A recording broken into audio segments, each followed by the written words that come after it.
तुम गोरा कदू हमको अपना चैम्बर में क्यों बुलाया? तुमको जो करना था तुम कर दिया ना, अपना असली रूप दिखा दिया ना बेईमान जज।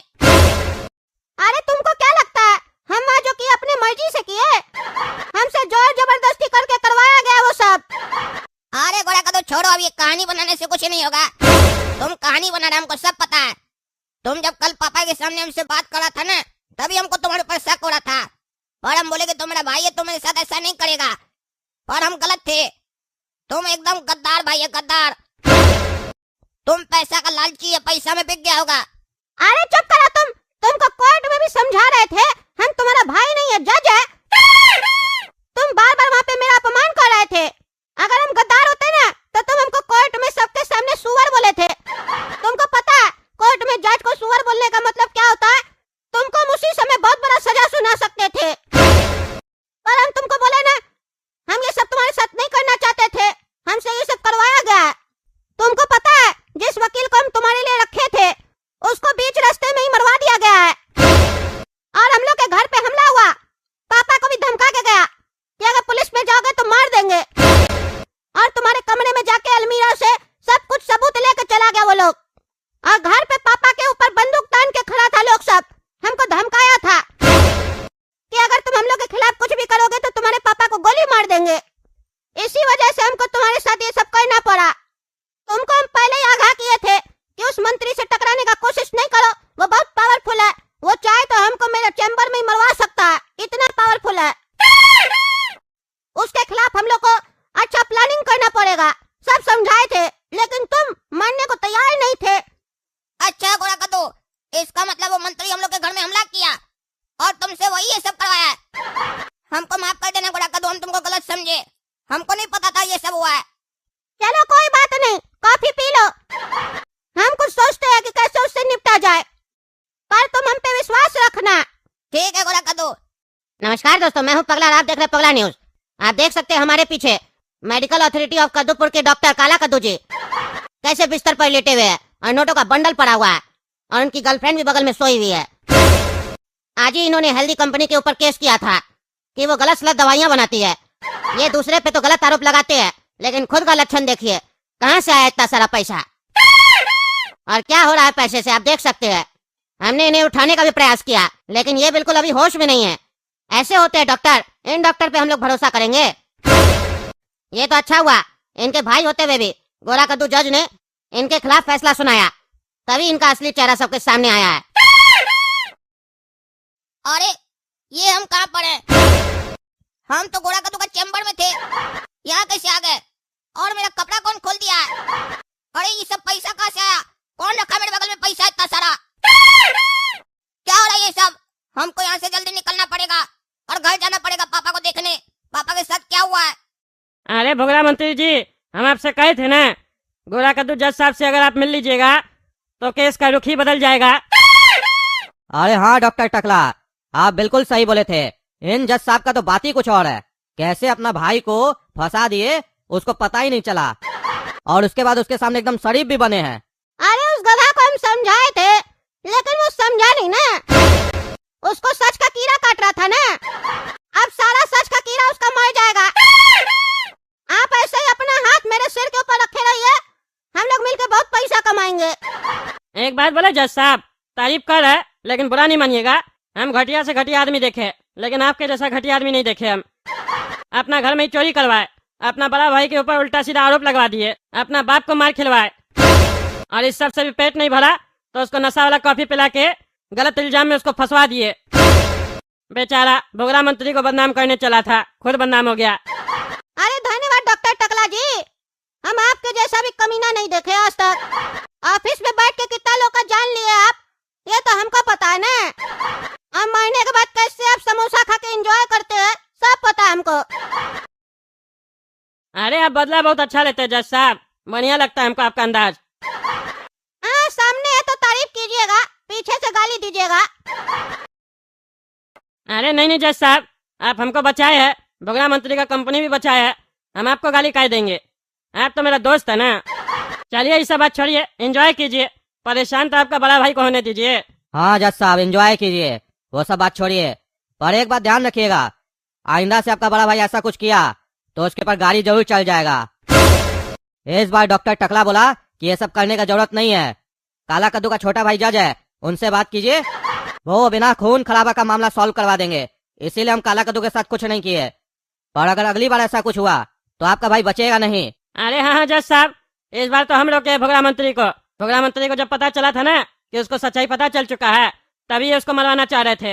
लेकिन हम समझा बुझा के इनको रोक लिए, क्योंकि हमको पता था वो केस ही करेगा, उससे ज्यादा कुछ नहीं कर पाएगा। अब अगली बार नहीं रोक पाएंगे इनको, ध्यान दीजिएगा। अरे हाँ, कुछ नहीं कर पाएगा वो, तभी तो उसको बढ़िया से सजा दी है। अब वो आप लोग के ऊपर आरोप किस मुंह से लगाएगा, खुद ही बदनाम हो गया। पापा सॉरी, मेरे सच की वजह से आपके साथ ये सब हो गया। हमको नहीं पता था आपके साथ वो भोगड़ा मंत्री ये सब करेगा। अरे वो सब तो ठीक है काला कद्दू, लेकिन हमको भी नहीं पता था कि तुम बाहर से कुछ और है और अंदर से कुछ और। क्या मतलब पापा, आपका बात का मतलब नहीं समझ रहे हम, क्या बोलना चाह रहे हैं आप? अरे एक तो तुम भोगड़ा मंत्री पे केस करके हम लोग का जान मुश्किल में डाल दिया, ऊपर से तुम ये सब जो हरकत की हो, गंदा हरकत सब, उससे हम लोग का पूरा खानदान का नाम मिट्टी में मिला दिया तुम। गोरा कद्दू के ऊपर भी लोग सवाल उठा रहा है। शर्म आ रहा गोरा कद्दू को तुमको अपना बड़ा भाई बोलते हुए। अरे सब क्या बोल रहे हैं आप पापा? आप भी तो बोले थे केस करो, हम तुम्हारे साथ हैं। अब आप बदल गए, थोड़ा से मार के पर आप बदल गए। हम मानते हैं कि मेरी गलती की वजह से आपको मार पड़ा है, पर हम सच के लिए लड़ रहे थे पापा, आपको पता है ना। अरे तुम्हारा सच तो तुम ही जानो, लेकिन जो मीडिया में दिखा रहा है उसके बारे में तुम क्या कहोगे? क्या दिखा रहा है मीडिया में? अरे तुम्हारा असली रूप जो तुम आज तक हम लोग को भी नहीं दिखाए थे। बिना कपड़ा के अंडरवेयर में लेटे हुए पलंग पे, पैसा फैला हुआ है, लड़की बगल में लेटी हुई है, क्या चल रहा है सब? हाँ, शर्म नहीं आता है? ऊपर से न्यूज वाले लोग को बुला के टीवी में टेलीकास्ट करवा रहे हो। अरे बाबा क्या बकवास है ये सब, कहाँ दिखा रहे हैं ये सब? हम ऐसा कुछ नहीं किए, हम तो गोरा कद्दू के चैम्बर में कॉफी पिए, उसके बाद हमको कुछ याद नहीं है मेरे साथ क्या हुआ। और एक अनजान जगह पर हम उठे, वहाँ पर देखे पैसा फैला हुआ है, तुरंत वहाँ से भाग के आए हम। पापा कोई हमको फंसाने का कोशिश कर रहा है। अरे ये तो तुम हमको समझा रहे हो ना, दुनिया वाला लोग को कौन समझाएगा? और अब तो हमको तुम्हारे ऊपर भी भरोसा नहीं रहा है। सोच रहे थे तुम्हारा शादी करवाए, लेकिन अब कौन करेगा तुमसे शादी? हम खुद ही नहीं करवाएंगे। नौकरी भी गया और बदनाम भी हो गए। पापा आप कुछ भी हो जाए, आप लोग कुछ भी सोचिए, अब हम वो भोगड़ा मंत्री को नहीं छोड़ेंगे। अभी तक हम सिर्फ सच के लिए लड़ रहे थे ना, अब हम अपने लिए लड़ेंगे और दिखाएंगे उस भोगड़ा मंत्री को कि हम क्या चीज है, हमसे टकरा कर वो कितना बड़ा गलती किया है। अरे तुमको जो करना करो, लेकिन आज से तुम इस घर में नहीं रहोगे, क्योंकि तुम यहाँ पे रहोगे तो हमको और गोरा कद्दू को कुछ भी हो सकता है। इसीलिए हम चाहते तुम यहाँ से निकल जाओ। वाह पापा वाह, आप अपना बेटा को घर से निकाल रहे हैं। सच बोलने का इतना भारी कीमत चुकाना पड़ेगा, हमको पता नहीं था। जिस लोग के लिए हम भलाई करना चाह रहे थे वही लोग हमको गाली दे रहा है। वाह क्या जमाना है पापा, क्या जमाना है। डॉक्टर काला कद्दू, आप शहर छोड़ कर जा रहे हैं? अरे लैला जी ये सब बात छोड़िए, आप हमको ये बताइए आप हमसे क्यों मिलना चाह रहे थे? आप जो मेरे साथ किए उसके बाद भी आप हमसे मिलना चाह रहे थे, आखिर क्यों? अरे सर, हम आपको तो पहले ही समझाए थे ना। मेरा हाल देख लीजिए, आप नहीं टकराइए भोगड़ा मंत्री से, समोसा खाइए और आराम कीजिए, जैसे सब आराम कर रहा है। पर आप तो मेरी गलती से भी नहीं सीखे, पर आप सीख जाइएगा। आपका जॉब तो गया, नाम भी गया, परिवार भी गया, घर भी गया, अब शहर भी छोड़ रहे, अब समझ में आ जाएगा आपको। अरे लैला जी हम इतना जल्दी हार मानने वालों में से नहीं है। शहर छोड़कर जा रहे हैं इसका मतलब ये नहीं कि हम डर गए और भाग रहे हैं। हम बस कुछ समय लेना चाह रहे हैं और प्लान करना चाह रहे हैं कि कैसे इस लोग को फंसाएं, क्योंकि ये लोग मेरे साथ बहुत गलत किया है। बदला तो हम लेकर रहेंगे। अभी तक हम पब्लिक के लिए लड़ रहे थे ना, अब हम अपने लिए लड़ेंगे। हाँ, शौक से लड़िए, जब तक जान न जाए तब तक लड़ते रहिए। पर ये समझ लीजिए, आपके जान जाने से भी कुछ नहीं होगा, समझे? ये दुनिया ऐसे ही चलती है, चलते रहेगी। आपके केस करने के बाद भी लोग उसी कंपनी का दवा खाएगा। महीने के बाद डॉक्टर पे इल्जाम लगाएगा या नसीब पे इल्जाम लगाएगा, लेकिन कंपनी के खिलाफ कोई कुछ नहीं बोलेगा। अरे आप तो हमको नसीहत दीजिए भी मत, चले हमको नसीहत देने। कह रहे थे हम ईमानदार हैं, यही ईमानदार है आप, हमको फंसा दिए। काश आप सच बोले होते तो आज मेरे साथ ये सब नहीं होता। हमको और लोग का तो बुरा नहीं लगा, पर आपका ज्यादा लगा। बेईमान लोग तो बेईमानी करेगा ही, पर आप ईमानदार होकर बेईमानी किए, ये हमको बहुत बुरा लगा। अरे हम आपको बोले ना, हम सच बोलना कब का छोड़ चुके हैं। अगर हम सच बोले होते तो हम भी आज आपके साथ यहाँ बैठे होते, पर हमको अब किसी के लिए लड़ने का शौक नहीं है। अपना जिंदगी जी ले वही बहुत है। पर अगर आपको मेरा साथ चाहिए तो हम आपका साथ देंगे, सामने से नहीं, पर्दा के पीछे रह के। अगर मंजूर हो तो हमको याद कीजिएगा, क्योंकि बदला तो हमको भी लेना है।